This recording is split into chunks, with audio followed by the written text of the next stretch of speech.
Evil teen realizes her murder was caught on camera. Like, okay, let's see.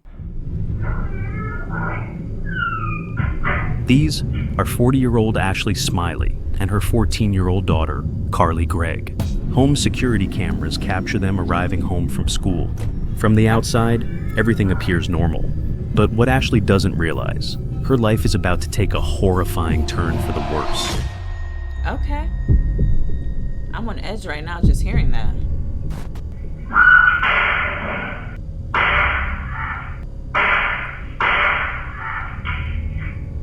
What? After That was brutally like murdering her mom, Carly returns to the kitchen where she hides the gun from the cameras. But this is just... Hold up. I'm sorry, what? I literally just heard the gunshots go off, okay? That was like four times after her mother screamed. And she just walked into the living room and was like hiding something behind her back. So she knew she was being recorded somehow? I guess she knew that, like, there's a camera in the house to capture everything. Okay. What in the fuck? All right. Okay. just the beginning of her evil plan. Because just an hour later, her stepfather comes home, unaware that Carly has been waiting for him. 911, what's the location of your emergency? What's the... Hey, where's your wife at, bud? Where's your wife at? She's dead on the floor in that room. She shot me in the neck. She ran into the backyard. I tried to find her. She jumped the fence and ran. What? In the quiet Rankin County, Mississippi, 14-year-old Carly Gregg lives with her 40-year-old mother, Ashley Smiley, and her stepfather, Heath Smiley. Carly is a friendly, bubbly kid and an excellent student. And she was involved in a lot of extracurricular activities, had a lot of friends. She was just a very smart girl. Okay. Her mom is a beloved teacher at the very school Carly goes to. Students and parents... I'm sorry, but I would not like to go to the same school that my parent teaches at. I don't know. It's just when I saw that on like several different shows and movies and stuff, it just always turned me off because no, thank you. Like, no. Like, can you imagine how much extra effort you have to put in to, I guess, live up to the name or be a good representation of your parent? That's like, no. adore her. She's known for her warmth, patience, and the way she treats every child like her own. At home, Carly's stepfather, Heath Smiley, is just as caring. He's not her biological father, but the bond between them is strong, and he's always treated her like family. From the outside, it seems like Carly is living a picture-perfect life. But on March 19th, 2024, things take a disturbing turn for the worse when Rankin County dispatchers receive a terrifying 911 call. The caller on the line is Heath Smiley. 911, what's the location of your emergency?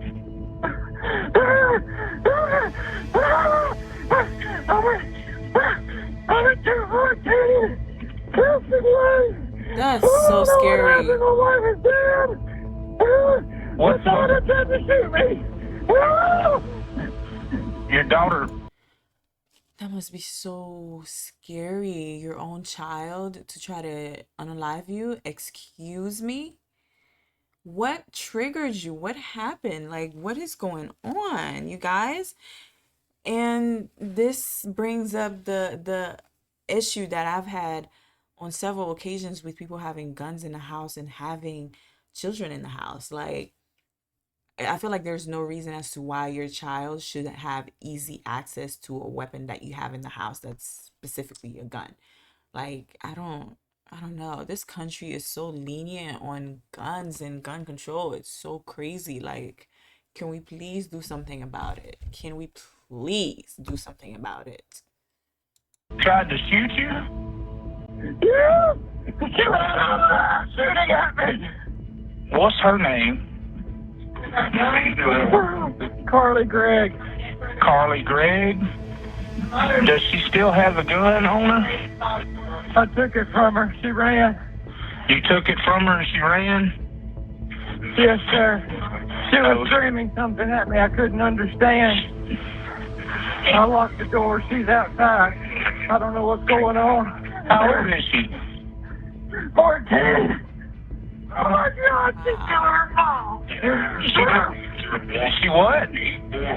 She's killing her mom. She killed her mom? Where's the mom at? Mom, and when I do this, she tried to kill me. Where's the mom at? Sir.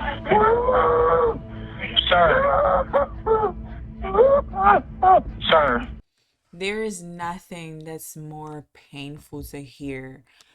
Well, I'm sure there is, but like hearing a man screaming and wailing will break my heart. Like, can you hear the pain in his voice? Can you hear the hurt and the confusion? Like, in these dispatchers, honestly, I give them a lot of props to keep their calm, to be able to talk to somebody and try to get information out of them in this type of situation. Because, you know, if a friend calls you and tells you that, yeah, my daughter tried to kill me, you're gonna be screaming and saying, what happened, this, that. Like, you'll probably be very emotional as well. And I understand it's partly because they're not like connected to that person, but I give them props for keeping their calm and composure and everything, because a situation like that, you need to be able to be like, I guess, indifferent in a type of way so that you can do your job. This is scary though. I wonder what happened. God, why? Okay, sir. Where's your wife? She's dead on the floor of my stepdaughter's room. First responders quickly arrive at the scene, where Heat Smiley opens the door for them. Sheriff's office!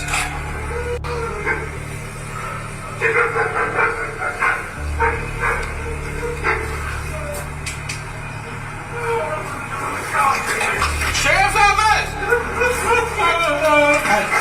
The moment first responders arrive, Heat is still connected to the 911 operator. As they open the door, they step inside and immediately ask about his wife's location. But instead of answering, Heat drops to the floor, overwhelmed. His breathing is fast, his body shaking. He's trying to steady himself, but the panic holds on tight. Hey, I need you to talk to me. What is your son wearing? She was in jeans and a grayish t-shirt. She's got short, brownish hair. So, jeans, a gray t-shirt, short brown hair. She ran into the backyard. I tried to follow her. She jumped the fence and ran. She shot me in the neck. It's okay. Does she still have the gun? It's on the kitchen counter. I think The man tells the officers that his stepdaughter pulled the trigger on his wife, then turned the weapon on him. Luckily, he acted fast, wresting the gun from her hands before she could fire again. He says he placed the gun on the kitchen counter right after, and then she took off, fleeing the house. A revolver. He's gray, but he's 10-2. It went through his shirt. you got me right there. Magnolia Place, they gave the son of it. She went over the side back towards my vehicle. She might have looked around this way. Might have looked back, going back towards the pond right there. The officer heads over to the patrol car and grabs a fresh pair of gloves. He pauses for a moment, pulling out his notepad to jot down a few quick observations. Carly Gregg, how old is she? 14. She'll be 15 next month. What is your name, sir? Smiley. Heath Smiley? Okay.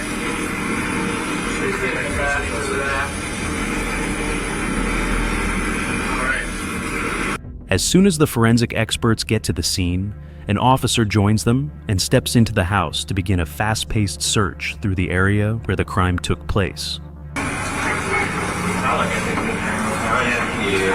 Hey, Tyler, the gun that's used is right there on the counter in the kitchen. No. Nobody? No. Officer still alive? Yeah. My dust hit, Tom? She's in here. Also, it was a juvenile on the other side waiting for her. What? Oh, that's a little. You guys got his ass picked up? Yeah, I got him off. Sweet. Figure out where the fuck she's going. Now This is Scott's case. The sheriff's department begins a thorough sweep of the entire house, carefully checking every room, every drawer, and every corner, hoping to uncover anything that could point them toward the possible motive. That's Mom. Yeah. This is so crazy. I'm trying to think in my head what could possibly have triggered her for her to do something like that, right? Because a lot of households, believe it or not, they have a lot of abuse going on and a lot of issues, right? So what could have triggered her to do that? But also, you do that and then you try to kill the guy, the stepfather or whatever, and you run. So what is the intention behind that? Like, where are you running to, and what exactly do you expect to happen when you run away? And like, where are you running to? Seriously, like, what? In my head, I'm wondering what exactly is going to happen now that you ran away, because there's just a lot of unknowns right now, and I'm confused, and I'm super weirded out by this whole situation and how she legitimately just pew and then came in the kitchen with like her hand behind her back. I'm putting my hand behind my back, y'all. With her hand behind her back and like picking up a phone like nothing just happened. What is going on? No, Mom and Dad both got it. Mom and Dad both what? Got hit. Okay. And Dad's got it through and through on the shoulder. He's already in the ambulance. Was it the 14-year-old? Yeah, the 14-year-old. Where is that? No. Yeah, I found that out on the way, guys. Yeah. It says 40 years old. Officers are stunned by the scene inside the house. In Carly's bedroom, Ashley Smiley lies unresponsive, having been shot 3 times, bullets striking her face and chin. In the meantime, other officers continue their search for Carly. As one of them happens to be driving down a nearby road, out of the corner of his eye, he spots a young girl who matches Carly's description. He pulls over and steps out to speak with her. He asks if she has anything to do with the shooting. To his surprise, she quietly says yes. Wasting no time, the officer places her in handcuffs and guides her into the back of his patrol car. He then informs his colleagues, who quickly arrive. I got her handcuffed. That was fast. Right, wait, look. Let me step out real quick for me. Alright. Hey, so what I'm gonna do is I'm gonna move over around to the front of you, okay? I'm gonna move the handcuffs around to the front of you. Okay. Alright. Alright, so what we're gonna do here is we're gonna swab your hands, okay? Right. Now we'll ask you a bunch of questions, but obviously you fired with a pistol, correct? The officers sprinkle a special powder over her hands, searching for traces that might reveal if she recently fired a gun, since the weapon used in the crime is, in fact, a firearm. Alright, look. I need you to hold your hand out like this. I'm gonna do your right hand first, okay? Just your right hand. Just like that.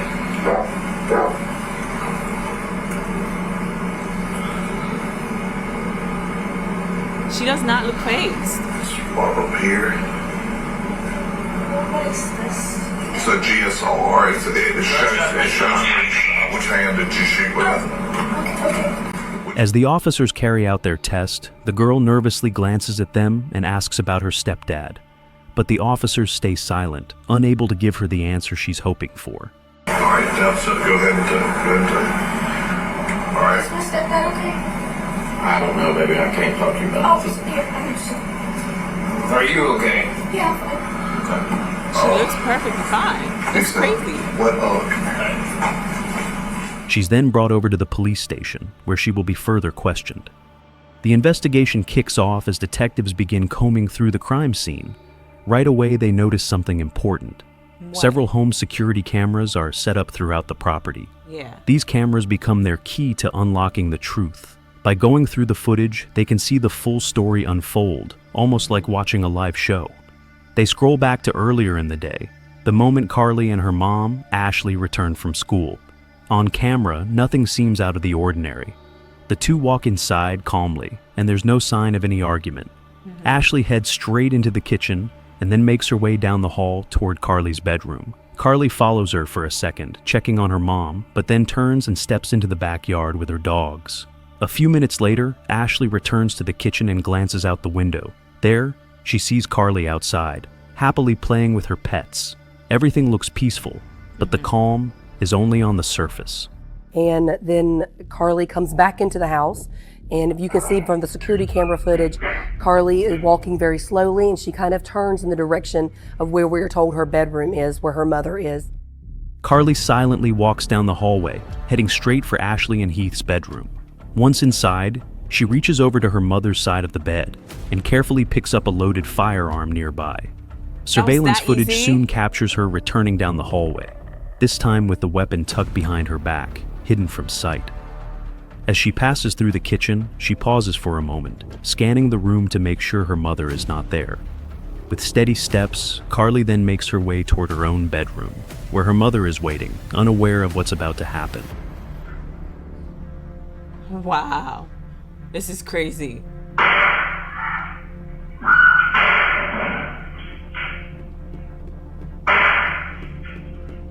Oh my God. Just moments after firing 3 shots at her mother, Carly walks into the kitchen and grabs the phone lying on the counter. Calmly, she opens a text and writes to her stepfather, posing as her mom. Her message is simple, asking when he plans to return. It's as if she's trying to lure him back, possibly with a dark plan in mind. His reply comes soon after. He tells her he'll be staying out a little longer and will head home later. Unknowingly, he may have just delayed a tragic fate. And the fact that she was so manipulative in thinking to use the words, honey, when are you going to be home, to set up her stepfather, Heath, to arrive at the home, where apparently she planned to kill him as well. Moments later, she sends another text, this time to a school friend, asking... Okay, my thing is though, she's sitting right now, right? And you saw how she came and she had her hand behind her back, and I'm assuming that's the hand that was holding the gun and stuff. And right now she's sitting and there's like, where's the gun? Did she drop it? Like, is it on the seat behind her? What exactly is going on as she's typing these things? Because like, I have questions, okay, girl, like what is going on? Him to come over and look at her mom's lifeless body. Not stopping there, she video calls several classmates. Some of them, clearly shaken, ask if they should contact emergency services. But she firmly tells them no, saying that's not an option. Then, as if caught in a strange moment, she hums a short tune, just a few notes, before turning and heading into the room.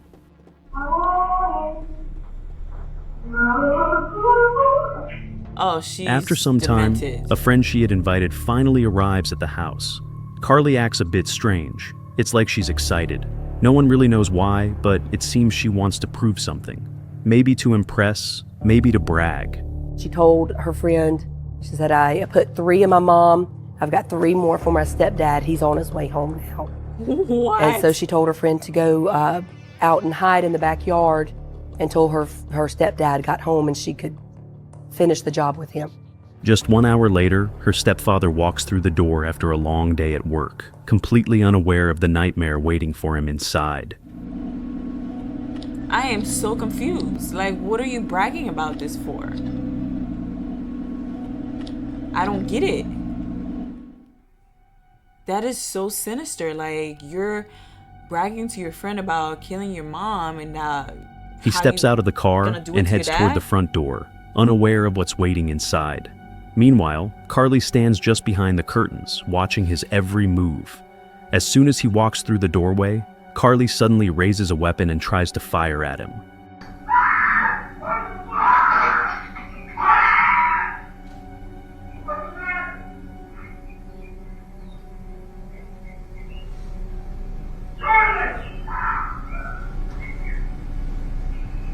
Carly pulls the trigger and hits his shoulder, but he quickly grabs the gun from her hands. Without hesitating, she leaps over a nearby fence and bolts down the street. Her friend takes off right behind her, and every second of the action is caught on camera. Oh, the friend was still there? Are you for real? Oh, wow. Oh, wow. That's insane. Is he black? Oh, child. The scene finally starts making sense to investigators. Carly is now in custody, and officers carefully search the house for any clue that could reveal the possible motive. Why would a girl like Carly, known for being respectful, kind, and a top student, suddenly try to harm the people who loved her. Not Her for close real. friends begin to open up. Bit by bit, they share something that happened earlier that same day. Something unsettling.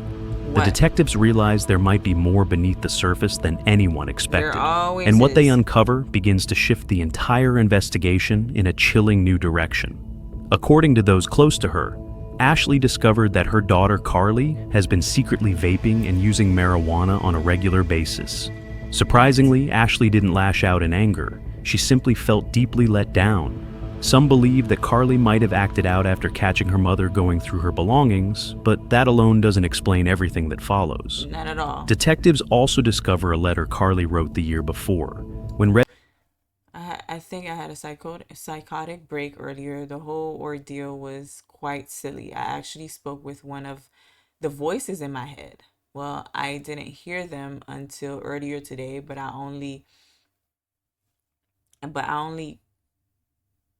do then. Okay, my particular friend and I were particularly screaming bloodthirsty and ravenously. Thank God physical confrontation was not fruitfully fruitively possible. I sound crazy. today, Okay. that note seems to carry subtle signs of emotional struggle, maybe Yeah. even early signs of mental health issues. For Carly sure. Gregg's struggles seem rooted in a tense and emotionally draining relationship with her mother. From what Carly described, her home environment was filled with misunderstandings and emotional outbursts. She describes a moment one afternoon when her mother lashed out at her over what seemed like a small and possibly unconscious behavior. Later, when reflecting on the situation, Carly was harsh on herself. She worried that she came across as moody or uncaring, overthinking every word she had said. She mentioned feeling numb, filled with regret, sadness, and rage all at once. All of this suggests that Carly Gregg's mental health issues didn't appear out of nowhere. It's also worth mentioning that she tried to harm herself on multiple occasions. Oh, wow. By the end of December 2023, Carly's mom and stepdad decided it was time to get her some help, so they Mental health is very, very, very serious. Like, I know that we're just really now getting into the idea of how serious mental health is, but it really is serious because things like this happen where people are showing signs of this and showing signs of that and everything. And people need help, okay? People really need help, especially in their teen years when they're developing and learning things about their bodies and stuff and their emotions and how everything is just switching and becoming very different to them. It's all a lot. I remember how young I was at 14 years old discovering everything about myself, especially in a foreign country. So it's a lot. It's a lot. Mental health really, really needs some serious funding so that we can all help each other because we really all of us, okay, need it. brought her to therapy. At first, things seemed like they might get better. Then, in January 2024, her doctor puts her on medication to help with the anxiety and depression she's been struggling with. I hate But that. after a while, Carly told the doctor that the pills don't feel right. Instead of helping, they left her feeling on edge. Like, See, another thing, I'm not a big fan of medication. Like, for years, I suffered from seizures, right? And for years, I went to several different doctors asking, what should I do? Blah, blah, blah, blah. They ran tests, they did this, they did that. Like, if they had a test for seizures and stuff like that, I did it, okay? And there was nothing wrong physically. But they put me on medication, and the medication was not helping because I was still having seizures. And regardless of how many times I told my doctor this, did nothing. They just upped the dosage and again did not help at all. And it I I feel like doctors are so quick to prescribe medication for this, medication for that, medication for this, medication for that, but that doesn't really get to the root of the problem. Like, what exactly is making her anxious? What exactly is making her depressed? All of those things that play within her environment that can potentially be taken care of by just changing maybe lifestyles or speaking about her feelings, those things. Sometimes medication is not the route to go. And sadly, a lot of doctors do not pay attention to that. They do not consider that unless you really specifically tell them. Like, I've had to tell so many doctors that, yeah, I suffer from a lot of cramps and nausea and all this and all that during my cycle, but I don't want any medication or anything like that. I would rather take a natural route for this to help me. And it wasn't until this year, 2025, that a doctor took me serious and told me about different things that I can do. And now, not having taken any medication, I'm experiencing like better, I guess, symptoms around that time of the month.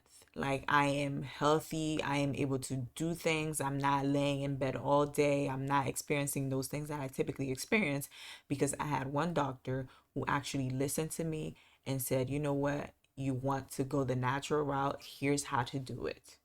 And it's been helpful. And I wish that a lot of doctors did that with their patients and really listen to them, as opposed to directly going to medication, because sometimes that can make the issue worse. She's always tense. Taking everything into account, Carly chooses not to accept the deal that's offered to her. Instead, she decides to face a jury in court. Deep down, she believes that if they hear her full story, how the medications affected her, they might truly understand what she's been through. Carly hopes the courtroom will give her a real chance to explain her side, and maybe even find some understanding. In the meantime, she's not granted bail. Even though she's underage, authorities send her to an adult detention center. Before the trial starts, the prosecution brings her a new plea deal that would send Carly away for the next 40 years. Wow. All right, Miss Gregg, did you receive that recommendation of 40 years? Yes, sir. And it was your choice and your choice alone to reject that recommendation? Yes, Your Honor. She proceeds to trial. Count one, what's the potential sentence? Life. Wow. If the jury fails to affix the sentence at life, what's the sentencing range? 20 years to 40 years. All right, and count two, what's the potential sentence? Between 20 years and life. After half a year of careful planning and investigation, the trial begins. Right from the start, the district attorney begins by sharing her opening remarks, explaining to the jury why she believes Carly Gregg must be held accountable. Ladies and gentlemen, you'll hear testimony throughout the next few days during this case. You'll hear about some secret life that Carly lived. You'll hear that she was secretly cutting on her thigh using a knife. You'll hear that she secretly had burner phones her mom and stepdad didn't know about, that she was using. You'll hear that she had secret weed vape pens and that she was secretly smoking those vape pens and getting high before going to school at times. Ladies and gentlemen, that's not why we're here, though. Prosecutors emphasize Carly's clear intent and calculated actions leading up to the shooting. She knew exactly where the gun was, retrieved it, and deliberately kept it out of the camera's view. Afterwards, she even texted her father while pretending to be her mother. Further proof that she had a fully formed plan in mind. Almost immediately, upon Carly coming inside the house, that she walks straight to her parents' bedroom, that she goes straight to her mom's side of the bed and removes a .357 Magnum from under the mattress. She peeks her head around the kitchen to make sure that her mom hasn't come out of her bedroom. She walked with that .357 Magnum behind her back, walked in to her own bedroom, fired 3 shots into her mother. On the other side, the defense builds its case around a single idea. Carly, just 14 years old, must be suffering from some kind of psychological disturbance, because nothing else explains what happened. From their point of view, there's no clear reason, no long-standing tension, no violent past that would suggest she planned this. They argue there's no record of abusive behavior, no history of conflict with her mother, and not a single police call that could support a story of growing danger. Instead, they paint a picture of a young girl whose mind suddenly broke. They claim it's not premeditated, but rather the result of an unexpected mental collapse. If this argument holds up, Carly could be found not guilty, not because nothing happened, but because she wasn't in control of herself. In that case, instead of prison, she would be placed in a psychiatric facility where doctors could help her recover. See, I'm having mixed feelings about this because I don't know. It seems like it was planned. Okay, like there's a camera right there. To hide the gun. To go ahead and text the father. To go ahead and call your friends and let them know this and that. All of those things. But at the same time, in my head, I'm like, what could have happened for her to even think, oh, I'm gonna tell my friend and like laugh about it, this and that. Like, this is not something that you laugh about. Like, when kids lose their parents or any type of way, they cry about it. They are devastated, and she does not look devastated at the same time. So it's just like I'm having really mixed feelings with understanding how she could have possibly had a mental breakdown or whatever to have done this. I don't know. Like, this is a weird case. Like, I'm expecting, something to have triggered her, and it doesn't seem like there was something to actually have done that. Like, she just came home and pew pew, and that was that. So I don't know. What do you guys think? Let me know if you think that she deserved life as a 14-year-old and jail cell, because that's a very long time as a 14-year-old. Like, I don't know. This is so tricky. I feel like the law is very tricky when it comes to young kids committing crime, especially crimes like this, violent crime like this, where it's not really a law specifically for the kids and their mental health and all this and all that. This is crazy. Oh my God. This is not a whodunit case. We know who took action on March 19th to bring about the death of Ashley Smiley and the injuries to Heath Smiley. Why did this exceptional child with no history of violence, who was loved by her friends, her teachers, her parents, who had a good home life, who loved her mother, why did she shoot her mom? Why did she shoot at her stepfather? The defense argues that even Carly's closest friends never suspected she was struggling with any mental health issues. Had they noticed, they say, someone might have stepped in early and prevented this tragedy from ever happening. Carly's close friends who saw her at school every day were not aware that Carly was suffering from a mental illness. It's hard to look at a person and know that they have a mental illness. That's why it's often referred to as the invisible disease. Yeah. The events on March 19th were not intentional. Next, the 911 dispatcher who received Heath's emergency call steps forward to testify. The recording of that call begins to play for everyone in attendance. For Carly, this is a chilling moment. She's hearing the call for the very first time.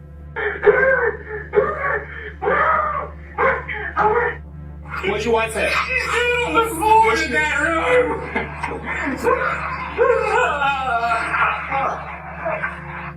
The court then calls Heath Smiley to the witness stand. He speaks about Carly with warmth in his voice, saying she's always seemed like a kind and gentle soul. According to him, it's hard to imagine her being involved in anything this serious. In all the time that you've known Carly, would you describe her as callous? No. Would you describe her as calculating? No, except with math. Would you describe her as diabolical? No. How would you describe Carly? She's just a sweet little girl ever since I've known her. From the moment Carly first met her stepdad, a strong bond began to grow between them. Over time, their connection only deepened. Wanting to show how much she cares, Carly decided to write him a letter for Father's Day. In it, she thanks him for being there, for all the kindness he's shown, and for the way he's treated her like his own. Like I said, my initial thoughts were she was terrified, scared out of her mind. I still to this day don't think she ever even recognized me. Something was wrong there. I don't know what, but something was off. He explains that when Carly fired the gun and hit him in the shoulder, he managed to wrestle the weapon out of her hands. At first, he was in shock, not from the pain, but from confusion. Carly was in tears, clearly panicked, and he started to believe that she didn't mean to hurt him.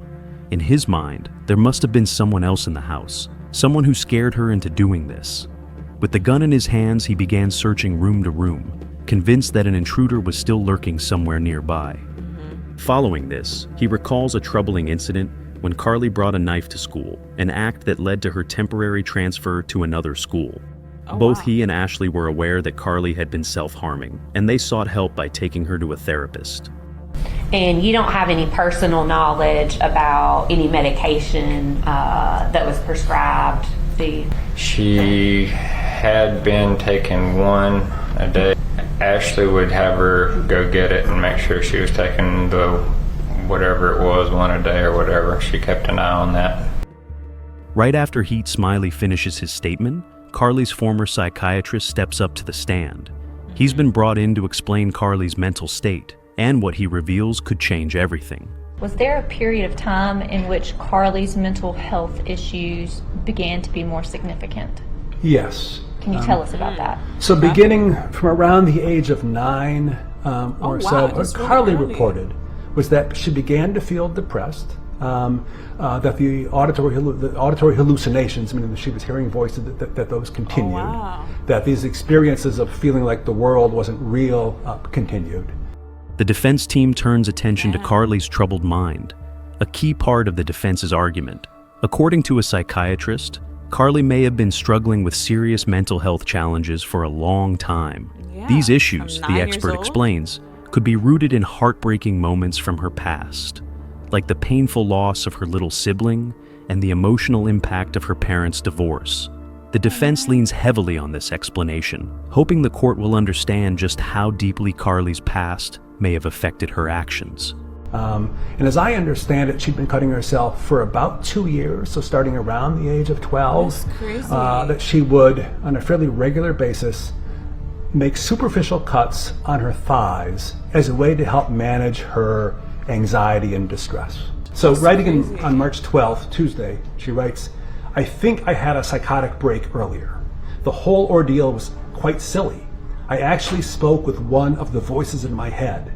He opens Carly's journal and begins to read. The entry is from just a week before the shooting. In her own handwriting, Carly describes hearing strange voices that no one else seems to notice. She goes on to say that she's been feeling empty inside, like her emotions have been shut off. She wonders if the pills she's been given for her anxiety might be the cause. That they were becoming more urgent, more prominent, and she was beginning to worry that they were taking over for her. Now, she told me that the only thing the voices said to her were things that were kind of elitist, like you're better than those people. Like that's the only thing she told me they said. To wrap up, the psychiatrist is asked whether he believes Carly was mentally capable of distinguishing right from wrong at the time of the shooting, and to explain the overall state of her mind. I think Carly has a much more severe psychiatric illness than anybody realized. Do you believe that Carly was able to understand the nature of her conduct and appreciate the difference between right and wrong at the time this incident occurred on March 19th? I don't think so. But this is only one psychiatrist's opinion. One expert suggests that her sudden breakdown could be linked to the medications she's taking, but others strongly disagree. They argue that the amount she's prescribed simply isn't enough to trigger such a reaction. I highly doubt and do not believe that Carly has bipolar disorder. There's a lot of things in these journals, and some of them are concerning. She says, what do I believe? And she writes these tenets down, and one of them says, it's okay to be evil. There is no God. Heaven and hell are fake. Love is important. You don't need family. Writing your own destiny with a check mark beside it. The words found in her journal raise serious concern. They offer a glimpse into the thoughts she holds before everything unfolds. As the statement wraps up, the state's forensic psychiatrist shares his final conclusion.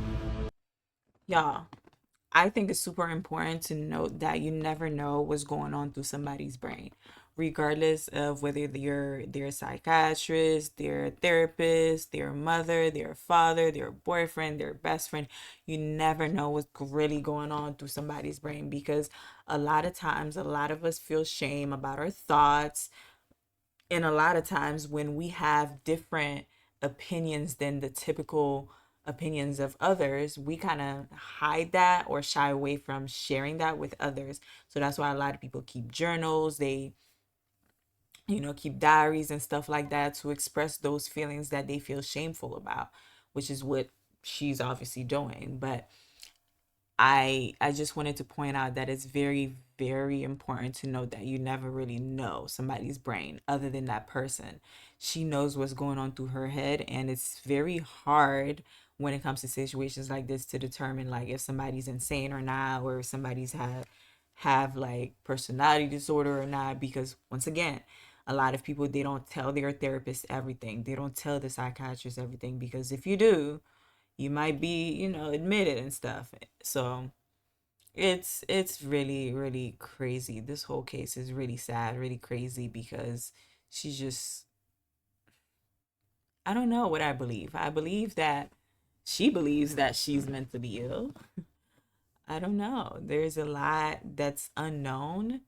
There's a lot that was hidden, and it could have been the medication. It could have been something else. It could have been the medication and something else at the same time. It's just a lot. I'm wondering how long she got, because as a jury, I would not want to be part of this at all, to try to decide somebody's fate off of these little facts. So my opinion is that Carly does not meet Mississippi's standard for insanity at the time of the offense, and that she knew the nature, quality, and wrongfulness of her actions during that day.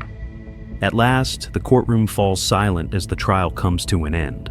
Carly Gregg, just 15 years old, stands before the jury. They're about to announce their final decision. Verdict of the jury is count one. We, the jury, find the defendant, Carly Madison Gregg, guilty of first-degree murder as charged in the indictment. Oh, wow. Count two. We, the jury, find the defendant, Carly Madison Gregg, guilty of attempted murder as charged in the indictment. Count three. We, the jury, find the defendant, Carly Madison Gregg, guilty of tampering with evidence as charged in the indictment. Please be seated, Ms. Gregg. The jury finds her guilty on every count. The judge then sentences her to spend the rest of her life behind bars with no chance of parole. She's currently staying in a secure facility meant for young people who have committed violent crimes. Wow. This place is strictly guarded, and only juveniles with serious offenses are held there. As soon as she reaches the age of 18, she will be transferred to an adult prison facility. That was insane. Oh my goodness. Again, I have really mixed feelings about the whole thing, because once again, we don't really know what's going on through people's brains. But I mean, they're the doctors and stuff, so there's that. But that was insane. Like, I really want to know what triggered that situation for her to do something like that, because your mother, like, it is one thing to kill somebody that you don't know, but I feel like it's completely different and more traumatic for you to actually kill somebody that you love, somebody who's raised you, somebody who carried you, somebody you've seen every single day of your life since you were born. That's insane. And at just 14, your life was just thrown away because of something like this. That's crazy. I feel like there's a lot of, things that's missing. But the simple fact is that she looked at the camera and she knew the camera was there enough to hide that weapon. So she was aware of that alone, which is making me think like, yeah, Shawty was up to something. But then again, you never know. Like, you never know. Okay. That's crazy. That's really crazy. Oh, okay. Let me know what you guys think about this whole situation. Let me know if you think that she got what she deserved in this case. And if you have any extra thoughts, please let me know in the comments below. And of course, Stay tuned for more reaction videos. Until next time.